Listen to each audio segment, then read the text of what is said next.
Welcome to the Car Guys, and if you're into lightning fast, hugely expensive automotive wang-wagglers, then you can't have failed to notice that both McLaren and Ferrari have announced brand new hypercars. The horribly named McLaren W1 is the real supercar according to McLaren, which is both absolute PR nonsense and, since it's a hypercar, also factually inaccurate. But the numbers speak for themselves. 1,258 brake horsepower, 0 to 60 in 2.7 seconds, a 217 mph top speed, and more torque than the Death Star. The Ferrari F80 is the very latest piece of Formula 1 inspired technology from Ferrari that can do 0 to 60 in 2.15 seconds. It's got 1,200 brake horsepower thanks to its V6 turbo hybrid engine, and it can do 218 miles an hour. So since both cars are completely sold out and being offered to their chosen, not at all looking to flip them for profit owners, I can say exactly what I want about this new generation of hypercars. So if that sounds like your special brand of brutally honest, non-politically correct, uninhibited by manufacturer pressure vodka, let's get on with it.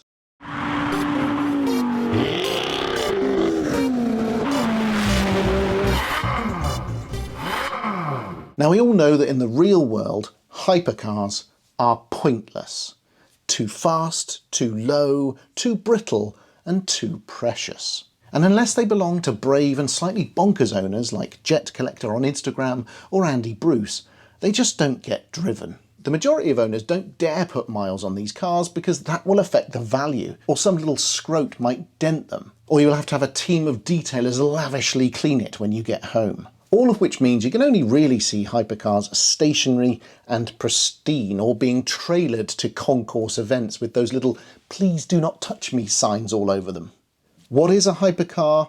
I would say it's a car that can do 0 to 60 in less than 3 seconds, a top speed in excess of 200 miles an hour, and before any Tesla owners chime in, it must be rare and boast an outrageous exterior design made from exotic materials. I've never really owned a hypercar, and if I'm being honest, I don't think I've ever really wanted to. I guess a Pagani Zonda came close, but they are now well out of reach, and anyone who saw the Top Gear race with the Bugatti Veyron surely wanted one of those.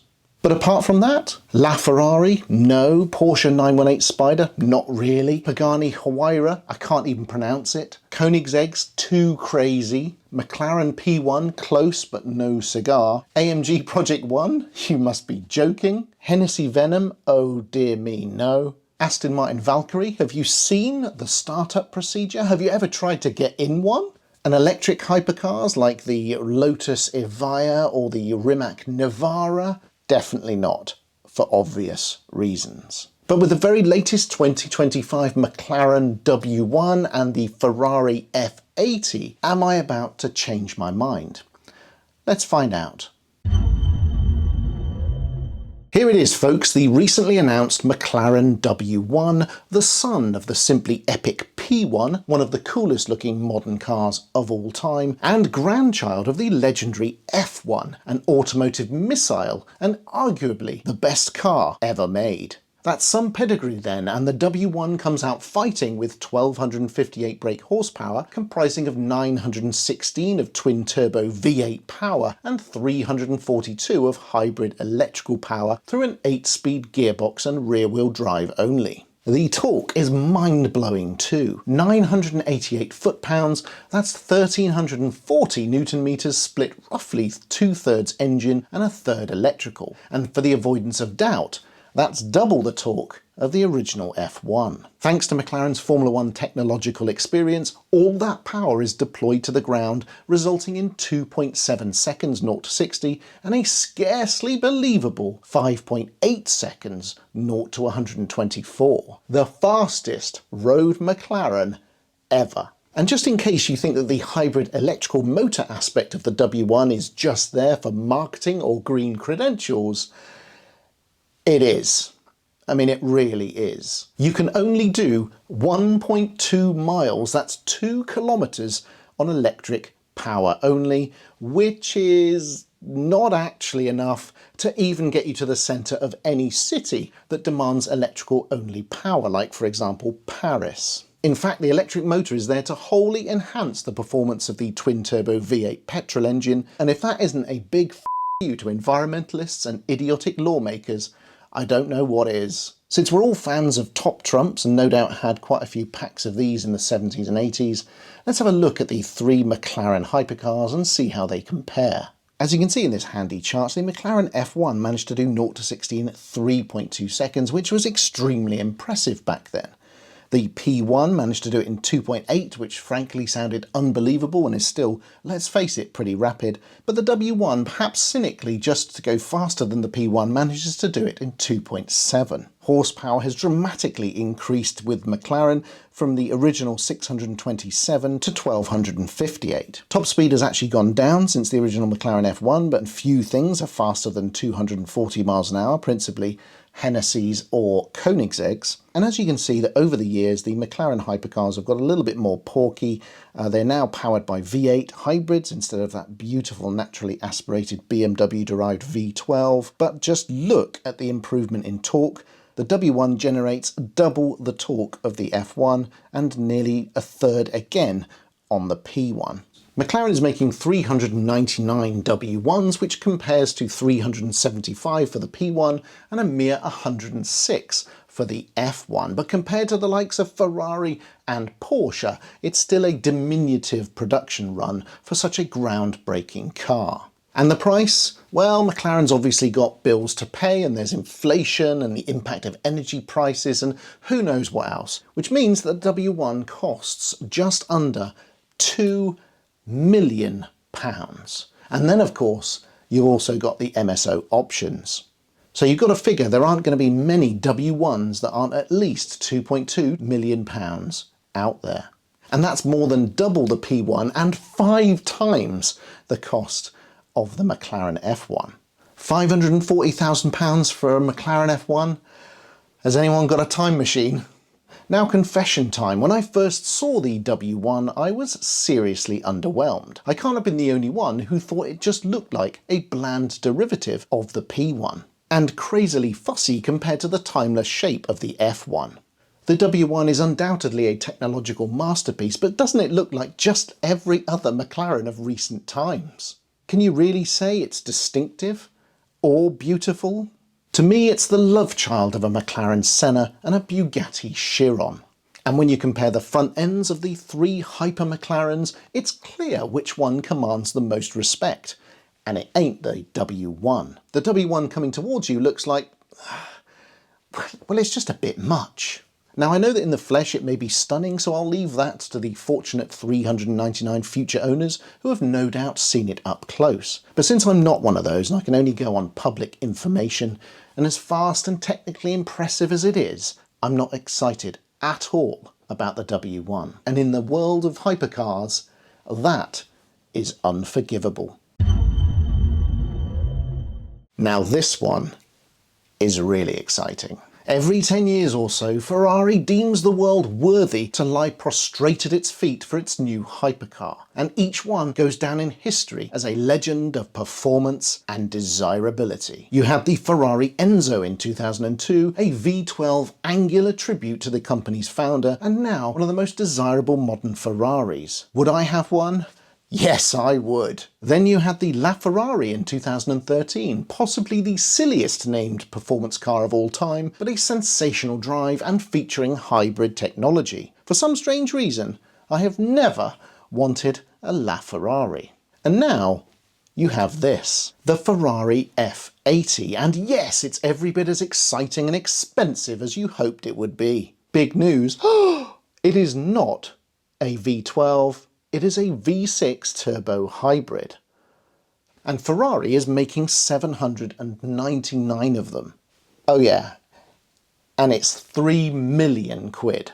As you can see, it's a dramatic, purposeful, ruthless looking thing, very Flavio Manzoni in design language, which means it's not classically beautiful, a bit too fussy, but undeniably aggressive and futuristic. I know many of you mourn the loss of Pininfarina when it comes to Ferrari design, and trust me, the F80 is not going to win you over. I've already heard talk of it being a Lego Technic Ferrari, which might be a bit harsh. The front plunges to the ground like a Can-Am racer. There's so much aero with an active rear wing, rear diffuser, flat underbody, front triplane wing and S-duct. I'm pretty sure Enzo Ferrari had something to say about aerodynamics. Look at it compared to the LaFerrari and you can see the biggest difference is the prominent rear wing, the gargantuan black and headlight lens wraparound at the front, and more slab-sided profile with a Daytona SP3 wide sill. Subtle, this car is not. The whole body is carbon fibre naturally, and it has butterfly doors to allow easy entry and kudos as you arrive at the racetrack or restaurant. One of the reasons why this car is so trouser arousing though is because Ferrari won the 100th 24 Hours of Le Mans in 2023 with the super sexy 499 prototype. The number 51 car was driven by Alessandro Pierguidi, James Gallardo and Antonio Giovinazzi. This win was particularly significant to Ferrari fans because it was the first since 1965 when Ford and Ferrari had that bit of a Le Mans ding-dong. With such a historic recent Le Mans win, it was inevitable that this new hypercar would take its inspiration and resonance from the 499P, and it is all the better for it. The F80 uses a 3-litre V6 turbo internal combustion engine mated to an 800-volt hybrid powertrain, which is of course similar to the current Formula 1 and World Endurance Championship layouts. And that basically means it uses the same engine and architecture as the 499P. But for me though, whilst I understand the logic and the prevailing environmental wind, a V6 is a pretty big turn-off. Remember when Jaguar's XJ220 came with a V6 instead of the promised V12? Exactly. Personally, I like my Ferrari hypercars to have 12 cylinders. Here's how the new F80 compares to Ferrari's previous two hypercars, the Enzo and the LaFerrari. And as you can see here, it's at least a second faster to 0 to 60 than the Enzo. 2.15 seconds is absolutely bonkers fast. The 0 to 124 time has been halved from the Enzo, and look at the power generation as well. Brake horsepower is up from 660 to 950 in the LaFerrari, and now 1250 with the petrol and hybrid motor. Top speed has remained pretty much the same. Ferrari only ever says it does more than 350 kilometers an hour. And that's progress for you folks. We've gone from a naturally aspirated V12 to a V12 hybrid and now to a V6 hybrid. Torque though has increased from 485 to 664 and then slightly down to 627. But this is where Ferrari's different from McLaren. The original Enzo had 400 units, the LaFerrari a smidgen above at 499, but look at the F80, 799 of these hypercars will be made. That is a big jump.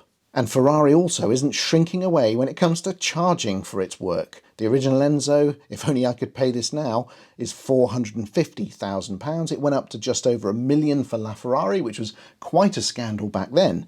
But just look at this one. The F80 is now an incredible £3.1 million to buy, plus options. So you're talking probably more like 3.2 to 3.4. And that is outrageous. Lift up those butterfly doors and here's the interior. And there are only two things to say here. Firstly, the cockpit is inspired by single-seater racing cars and therefore the passenger seat has been specifically designed to visually disappear, giving the appearance of a single-seater. Quite cool. And secondly, Ferrari has finally admitted that haptic touch buttons are a complete disaster. The new, smaller steering wheel features the return of physical buttons that you can twiddle and feel without taking your eyes off the road. The curse of the touch-sensitive buttons that plagued the SF90 and the Roma is finally over, and the fact that Ferrari has reverted back to physical controls for the F80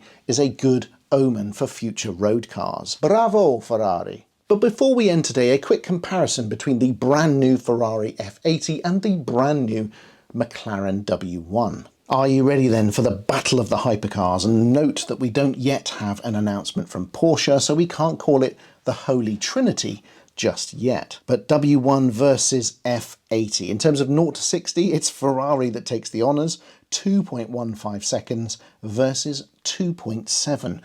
practically glacial from the McLaren there. 0 to 124 though, very similar. The Ferrari supposedly edging the W1 by a small margin, but perhaps that was added in at the last second after the W1 announcement. Brake horsepower, relatively similar, 1268 for the McLaren versus 1200 for the F80. Top speed, about the same. Weight, it's the McLaren that takes the honours here at 1400 kilograms versus 1525. Those are dry weights, incidentally. You've also got a V6 hybrid versus a V8 hybrid. Torque-wise, the Ferrari is significantly down on McLaren, but then you'd expect that a V6 versus a V8. Production numbers, there's the big difference. Only 399 W1s, but nearly 800 F80s. And also a big difference in the bottom line, the amount of dosh that you've got to lay out to get one. Just under 2 million for the W1 and just over 3 million for the Ferrari.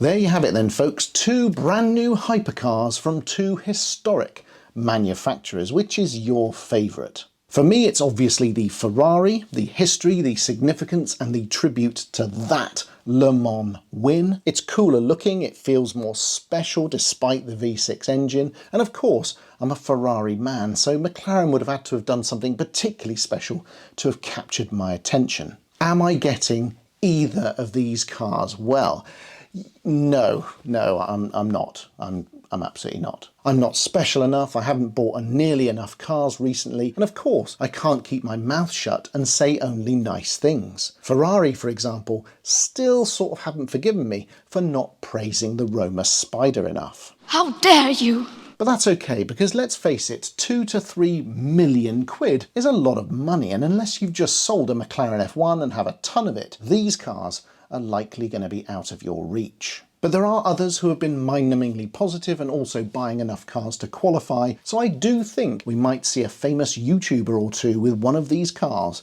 in 2025.